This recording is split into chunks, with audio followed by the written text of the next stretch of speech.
सतर्कता जागरूकता सप्ताह आयोजन किया जा रहा है, जो सभी नागरिकों में जाकर हमारे देश में हो रहे भ्रष्टाचार जैसे मुद्दों पर सभी को जागरूक किया जा रहा है।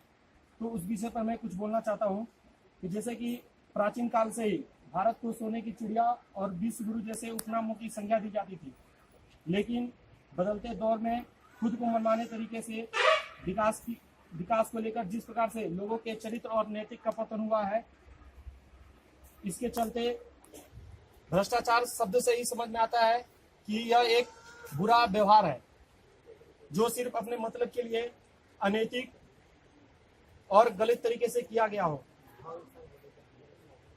जब किसी भी देश में भ्रष्टाचार बढ़ता है तो उस देश का विकास रुक जाता है। इसका इतिहास बहुत पुराना है।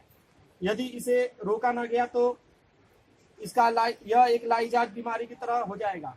पुराने समय में जब देश अंग्रेजों का गुलाम हुआ करता था तो उस समय से ही फूट डालो और शासन करो की डिवाइड एंड रूल की पॉलिसी के साथ भ्रष्टाचार ने देश को जन्म दिया। अक्सर हमें समाचार पत्रों, टीवी, न्यूज चैनल, रेडियो या सोशल मीडिया के थ्रू हर जगह यह खबरें देखने को मिलता है कि किसी ने टैक्स चोरी की तो कोई कालाबाजारी, कोई रिश्वतखोरी और कोई घूसखोरी। तो ऐसी चीजों को भ्रष्टाचार हमारे समाज में अहम हिस्सा बन गया है। आज इस मुद्दे पर एक कविता याद आती है कि भ्रष्टाचारी युग है भैया, किसे समस्या बताओगे, हर कोई टेबल के नीचे कैसे इसे निपटाओगे। नेता हो या कोई अफसर या हर कोई घूस का भूखा है, सफेद काला करके इन्होंने जनता को कैसे लूटा है। समस्या एक गंभीर बीमारी है। भ्रष्टाचार संगीन है, संगीन व्यवहार है। अब में भ्रष्टाचार बन गई है। आज युवा को जागना पड़ेगा। अब न जगे तो फिर कभी भविष्य में बहुत ही काफी कठिनाइयों का सामना करना पड़ सकता है। लेकिन जब कोई व्यक्ति उसके सामने अनैतिक तरीकों से आगे बढ़ता है तो इसकी ठेस ईमानदारी व्यक्ति के मान सम्मान पर पड़ती है। ऐसे में हर किसी के मन में यह सवाल आता है कि आखिर में इस भ्रष्टाचार को कैसे रोका जाए। तो इसका एक सीधा सा उत्तर हम स्वयं है।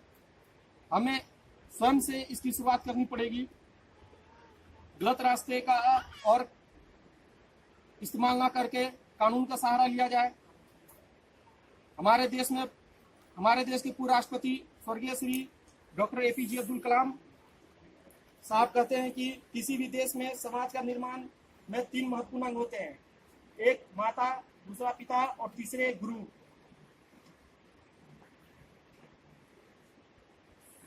पीढ़ी की नैतिक चरित्र का निर्माण करती है। यदि सच में हम सभी भ्रष्टाचार मुक्त भारत का सपना सच करना चाहते हैं तो आज से ही हम सभी यह प्रण लें कि परिस्थिति चाहे कैसी भी हो, हम अपनी ईमानदारी की राह को नहीं छोड़ेंगे और अपने स्तर पर जितना भी हो भ्रष्टाचार को बढ़ावा देने से रोकेंगे। इसकी शुरुआत हम खुद से करें। जैसे कि हम सभी जानते हैं कि कोई कार्य कठिन नहीं होता, जरूरत होती है तो सिर्फ ईमानदारी। कोशिश करने वालों की कभी हार नहीं होती है। आप सबकी एक कोशिश जरूर करें अपने जीवन में। इन्हीं शब्दों के साथ मैं अपनी वाणी को विराम देता हूं। जय हिंद, जय भारत। चेयरमैन साहब, सम्मान्य चेयरमैन साहब, आज उपस्थित अध्यापकगण, हमारे प्यारे बच्चे और SSD के बहादुर जवान, आज इकट्ठा होने का जो मेन मकसद है, उद्देश्य है, वो है हमारा 29 अक्टूबर से स्टार्ट होकर 3 नवंबर तक चलने वाला vigilance awareness week. Vigilance awareness week जो है ये हमारे देश आज़ाद होते हैं अभी करीब 73 ईयर हो रहा है। 1947 में हम लोग आज़ाद हुए। उसके बाद हमारा जो संविधान लागू हुआ उसको भी करीब 69 ईयर लगभग हो चुका है। इतना साल होने के बाद में बहुत सारे कमीशन बने, बहुत सारी योजनाएं आई, बहुत सारे अलग अलग प्रकार के पुलिस फोर्सेज खड़ा किया गया देश को आगे बढ़ाने के लिए। मगर सरकार का काम अच्छी तरह से हो सके, जो सरकार अलॉटमेंट करती है फंड्स का उसका सही तरह से यूटिलाइजेशन हो सके, उसके लिए बनाया गया केंद्रीय सतर्कता आयोग, जिसको बोलते हैं सेंट्रल विजिलेंस कमीशन।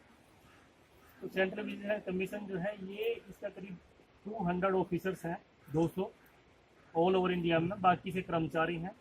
और ये जो ऑफिसर हैं इनको DOP department of personal and training, जो भारत सरकार का एक अहम हिस्सा है, वहाँ से इनकी नियुक्ति होती है। और जितने भी हमारे मेन जैसे कि हमारा IOCL वगैरह हो गया, जितने भी पेट्रोलियम का मंत्रालय हो गया, उसके बाद जितना खनन मंत्रालय हो गया, जितने भी मंत्रालय हैं उनके हर एक मंत्रालय के तहत इनके किसी ऑफिसर को दिया गया है, ताकि वहाँ पर जो फंड्स इस्तेमाल हो रहे हैं उस फंड्स को सही प्रकार से इस्तेमाल हो, उसके ऊपर इनकी हमेशा निगरानी रहती है। दूसरा एक महत्वपूर्ण इसलिए है क्योंकि ये जो आपका ऑर्गेनाइज किया जाता है ये दिन, ये सप्ताह, इसी के बीच में 31 अक्टूबर जो कि कल आएगा हमारा, जो हमारे पहले प्रधानमंत्री थे और गृह मंत्री थे भारत देश के, वो थे सरदार वल्लभ भाई पटेल।